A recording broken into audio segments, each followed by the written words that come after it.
you get a forecast for real GDP growth next year of just a little above 2%. Not much different from what we've seen over the last 3 years. And that's my forecast for next year. Yes. And actually, for the first time in a long time, the rate of hiring in healthcare has slowed down. Healthcare used to be perceived as sort of recession-proof. Not anymore. Here. One of the phenomena that's going on that is causing different merchants to have different outcomes, different sellers to have different outcomes, is the internet pace of spending has increased to twice the rate of the non-internet spending. So this month we'll probably get close to $40 to $50 billion of spending. So even on this large base, you can see the impact of consumers are spending more, which is a good sign.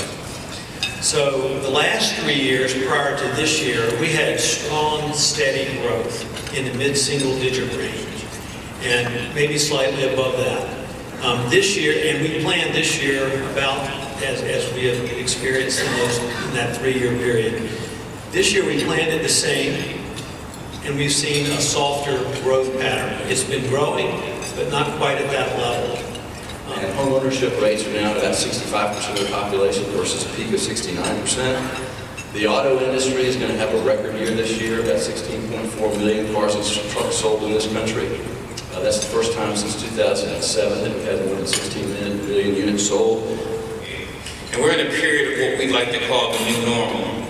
You know, in the good old days in our industry, back in the 80s and 90s, electricity grew at an average of about 2.5% a year. Since 2000, that rate has dropped to between 0.5 and 0.7% a year. So as you can see, it's a significant drop. We've got to recognize what the competition is doing, and we've got to be ahead of them by 2 steps and anticipate as opposed to react. Nikki Haley and I recently were joking together about a year ago, and I said, Nikki, my goal is we're going to beat South Carolina. And she said, may the best woman win. And I said, that's all right. I've got Sharon Decker, and she will win. We're proud to have Sharon Decker as our Commerce Secretary also. Thank you, and thank you to each one of you.